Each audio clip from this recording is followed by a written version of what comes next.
go ahead and begin.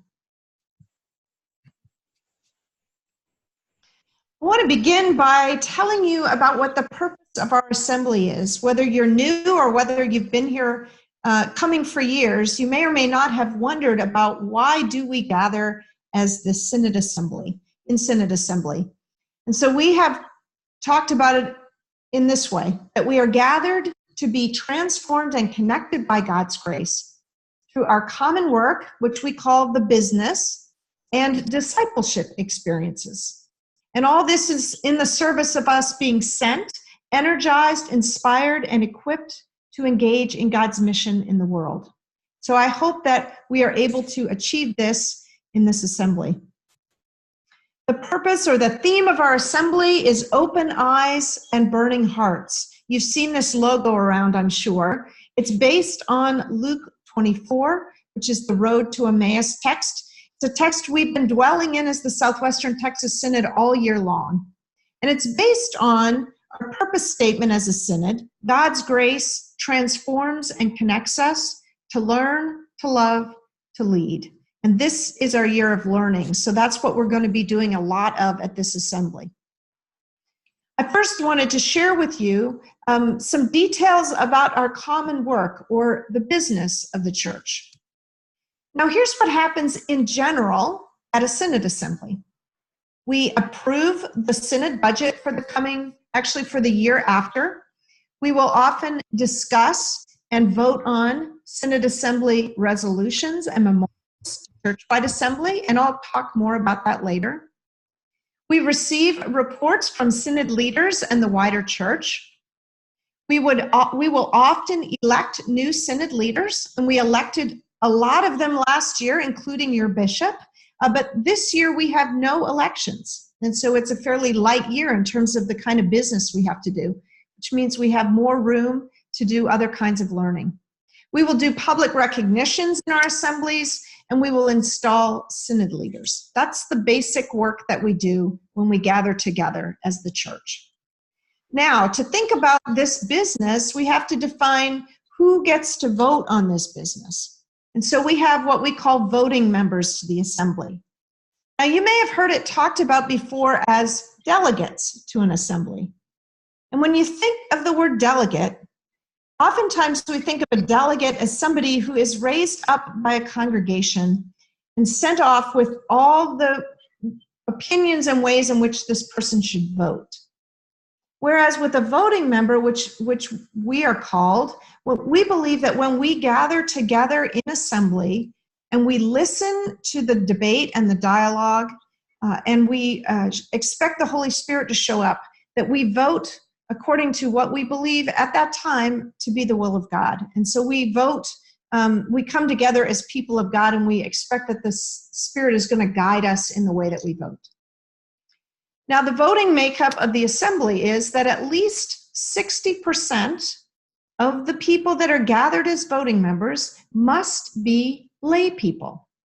So our polity is such that we say, pastors and deacons, we shouldn't be the ones that vote for everything.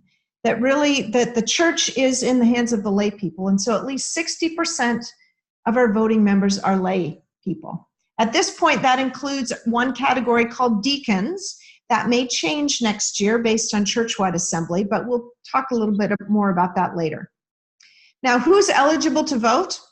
Well, all active rostered ministers of word and service, which are deacons, ministers of word and sacrament, which are pastors, they're all expected to show up at assembly and expected to vote. Synod council members are expected to show up, and they have both voice and vote.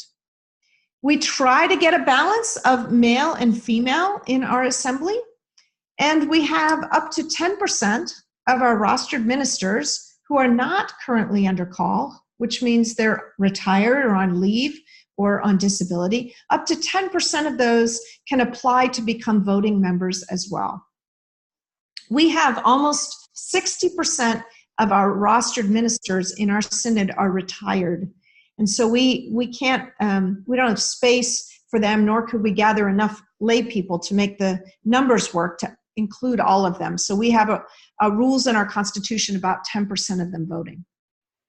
We also have categories called visitor or observer. A visitor registers in advance, and they don't get to vote, but they get to sit in on all of the plenary sessions and enjoy that. If they're a layperson, they do not get a voice at the assembly, but if they're a rostered person, say somebody who's retired that wants to register as a visitor, they can still come and speak at the assembly when they're recognized at a microphone. Then we are blessed with lots of volunteers, hopefully, that are helping us with hospitality and all sorts of things.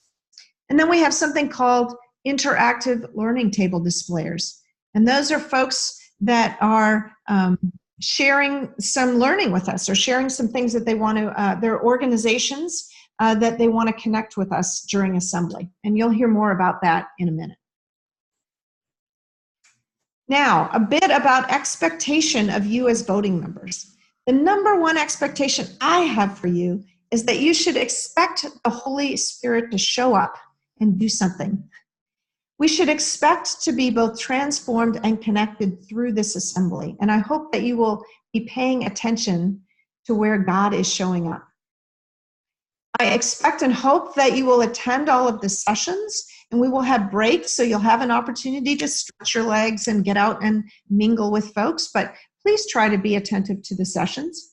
We also have workshops, and I hope that you'll be able to attend the workshops of your choice, to visit the interactive learning tables, and to come prepared.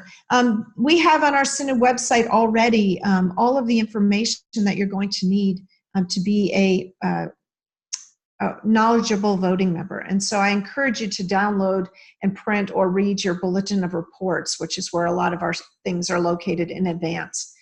And then also to get something called the guidebook app in advance. And I'm going to talk more about that in a few minutes as well. Now, how do we conduct our business? So we have 300 and something people that come to this assembly. How is it that we have an orderly assembly?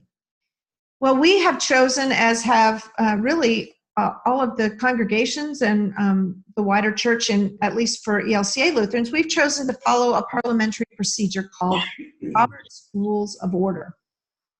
And the purpose of Robert's Rules of Order, I have on the screen a kind of a long definition of why we use Robert's Rules of Order, but it's really to allow an assembly of any size to try to get pertinent issues on the table, to be able to have good discussion about them, to be able to vote in an orderly fashion. And to do all this, whether it's a climate where everybody is happy with each other, or whether there is some conflict or, as it says there, an impassioned division of opinion. So Robert's Rules of Order are designed to help people to be able to speak without interruption, for us to hear multiple points of view in the assembly, and also to stick to the topic at hand. In our bulletin of reports, we have some tips on how to use Robert's Rules of Order, and we will continue to coach you on that as you go through the assembly. We also have a parliamentarian who happens to be on this call, our Synod attorney, Mark Helmke. He will be serving as our parliamentarian again this year, and he helps the chair, or me, to moderate the assembly using these rules appropriately.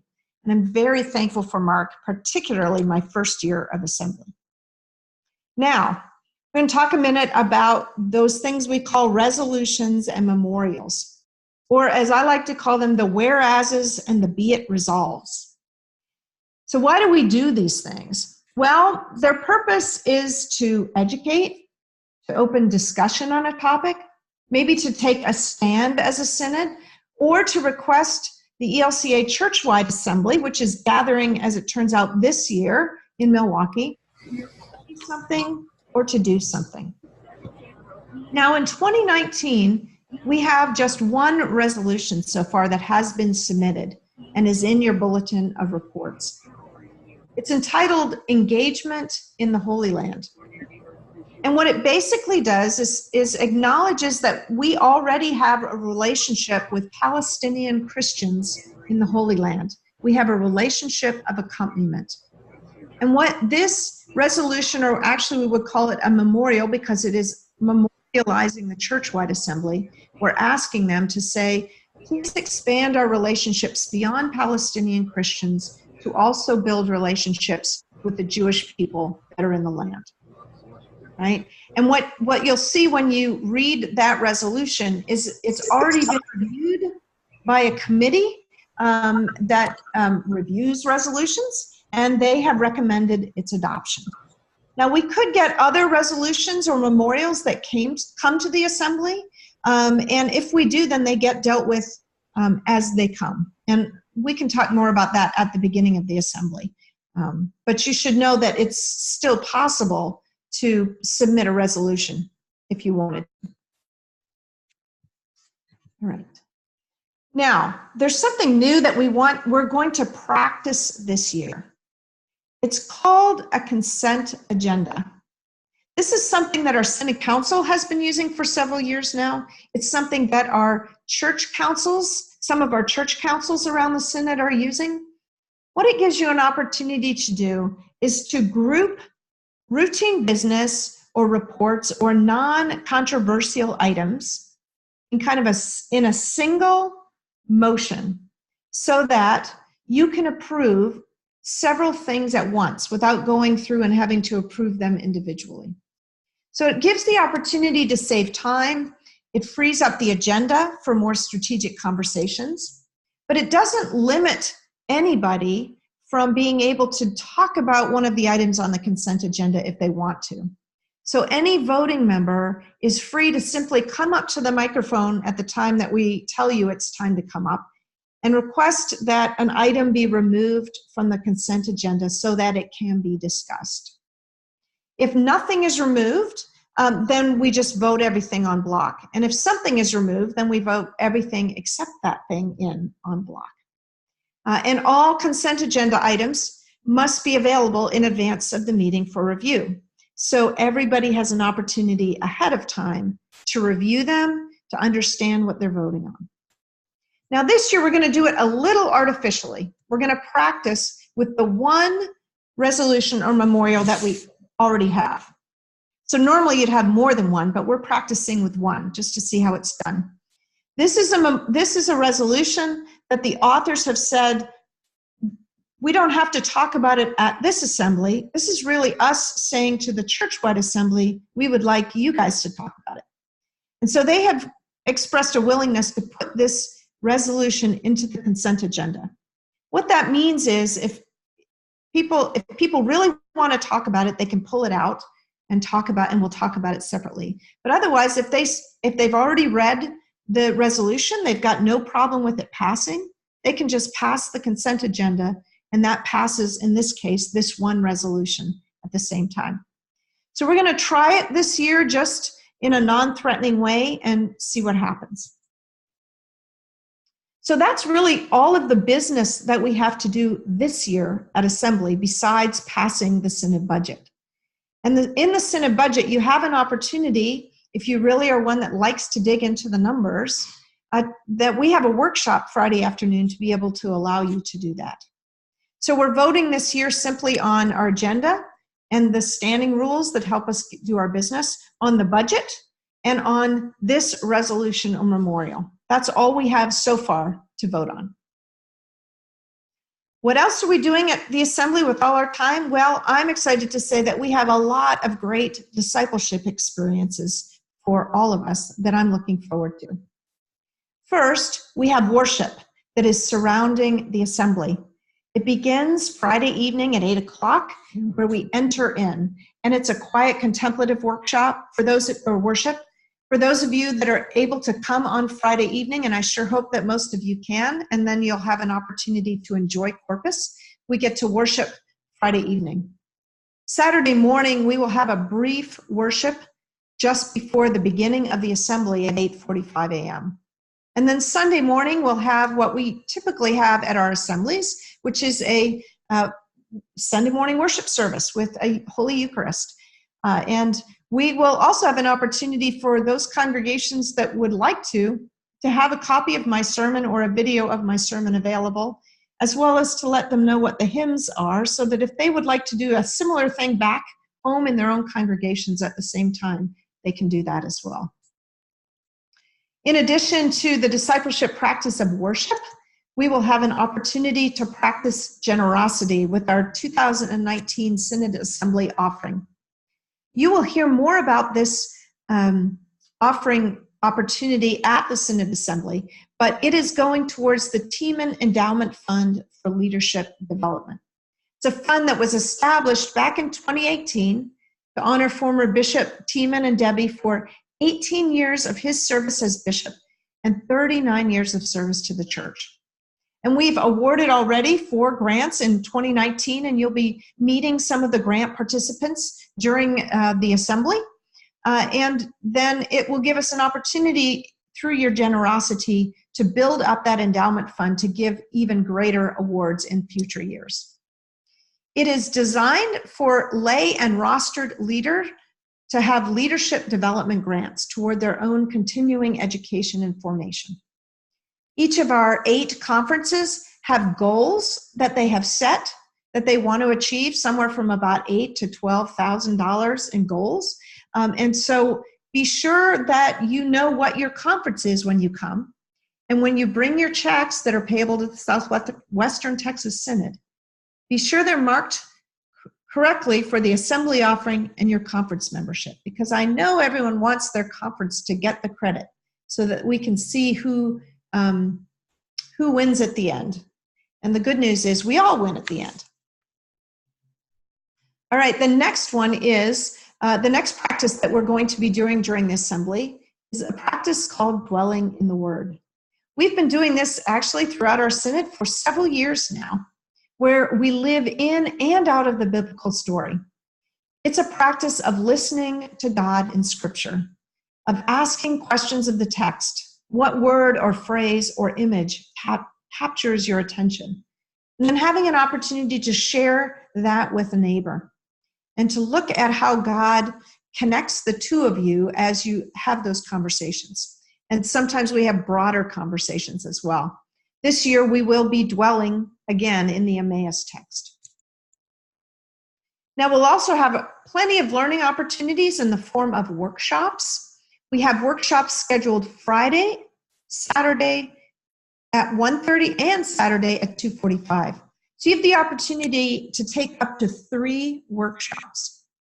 Now, we had some questions at the last webinar, people wondering if they had not registered yet for a webinar, or sorry, for a workshop, was it okay to join anyone? And the answer is yes. We really have no registration needed for the workshops. We just asked people to indicate their interest so we had an idea of space.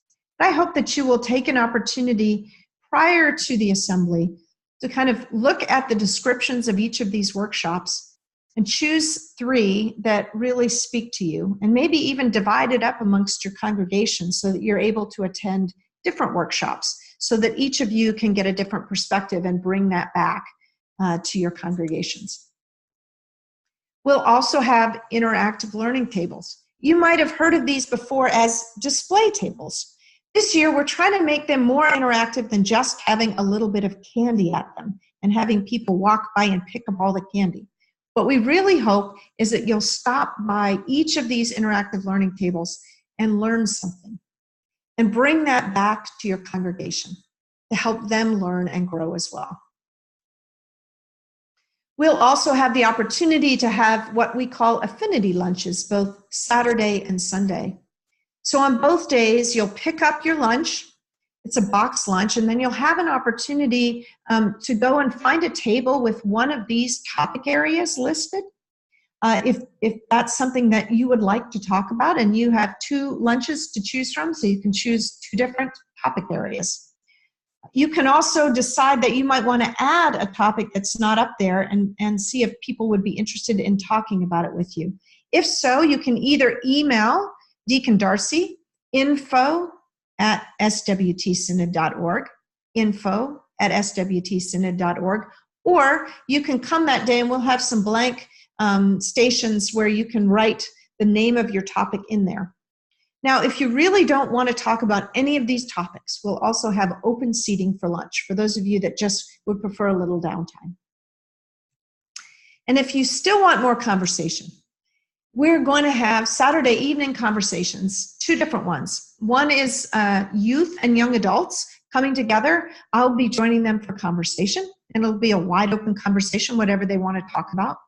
And then the other opportunity is to have a conversation with Deacon Peggy Hahn, who will be our keynote presenter and one of our workshop presenters as well. So this will also be a very informal session where you're welcome to just get to know her better, ask any questions that you might not wanted to have asked in the assembly hall, and so on. So I encourage you to take advantage of those. A little bit about the keynote speaker. This is also on the website, so I'm not going to read it, but we have been working with LEAD, which is a Christian leadership development organization, for about 5 years now. And they are amazing. They provide a lot of free resources. Some of you may have already taken advantage of them, as well as a number of our congregations who have gone through the Missional River have been blessed by the partnership that we've had with LEAD. We are also blessed to have our ELCA representative and workshop leader, Brenda Smith. She's the program director for Faith Practices and the Book of Faith in the Domestic Mission Unit of the ELCA. And she is going to be bringing us a report of all the wonderful things that are going on through our mission support dollars within the church-wide organization and around the world and around our country. And she'll be also leading a workshop in faith formation and as well having an affinity table around that. So I hope that you will take some opportunities to engage with both Brenda and with Peggy about anything that you're interested in. Now, some basic logistics of the assembly. This is the schedule. It's also on the website. It will be downloadable to your guidebook, and it's also in our bulletin of reports. You can see that you have an opportunity to show up bright and early on Friday afternoon and go to a workshop. And then we'll have some check-in time and close the night with worship. We check in tomorrow bright and early at 7:30 in the morning, and we begin with brief worship at 8:45. We'll finish, and you will be free for dinner by 5:30, and then we'll have evening conversations. Sunday, you'll see we start again early, and we have one of the things of note is we always have this thing called the Cross Trails Corporation meeting. That's our outdoor ministry. We are the board of directors at our Synod assembly, and so we adjourn for 30 minutes, our regular assembly, and they convene their corporation assembly, and then we pick it back up again. We have a little bit of business to do in our third plenary session, not a lot, so I fully expect that we'll get out early, but you never know with assemblies. Sometimes the Spirit keeps us longer, but I'm hoping and praying that we'll be able to get out earlier than the 5 o'clock adjourn time. That's the latest.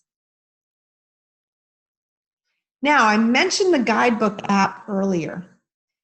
If you've been to a Synod assembly in the last 3 or 4 years, you probably already know about the guidebook app, but it is kind of your one-stop shopping while you're at assembly for all the information that you need. It's available on your smartphone, your tablet, your computer. You go to theguidebook.com and download the app, and all of the content for our Synod assembly will be on that before long. It's got maps, a schedule, it's got all of our worship resources because we won't be printing any bulletins this year. Everything will be either on the screen or in your guidebook. And it gives you lots more information there. So I encourage you to download that. You can also get it on your Android or your Apple iPhone or iPad. And before the assembly, our Synod website continues to be your one-stop shop for the assembly to get all of the information you need there. So you went there to register. I encourage you to go there and to look at all of the other things that are already on there. Few other details. This year, we're going to have a playground or an area that's in the back of the assembly hall for parents and their children so that the children have a chance to play quietly. We'll have toys and a special place set up for them. So if you want to bring your children to the assembly, you are more than welcome to do that. We will also have translation into Spanish, traducción en español, through simultaneous translation and wireless devices. So if you know of someone that needs that. You just need to request it when you get to the assembly. As normal, we will have special diet options for those of you that have vegetarian or gluten-free allergies. Once again, we will be giving you the opportunity to have hashtag SWT Synod. This time it's SWT Synod 19 if you want to post on Twitter and Instagram. We are pleased that we're going to be able to do Facebook Live this year for our keynotes and our plenary sessions. So if you have congregational members that aren't able to come but are interested, to let them know that they can tune in through Facebook, through our Synod Facebook page.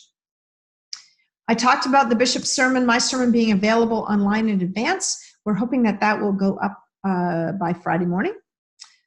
We will have Wi-Fi on the site, and we continue to update the bulletin of reports as they become available. Now that was a lot of information all at once.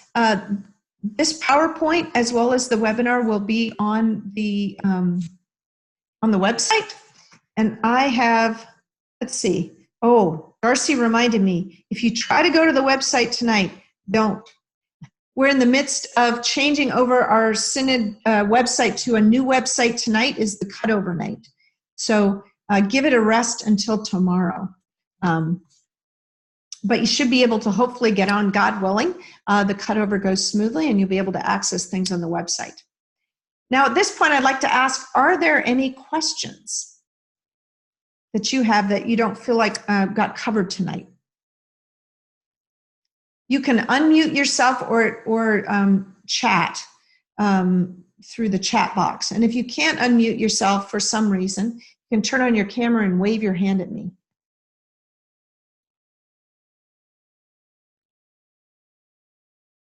Questions?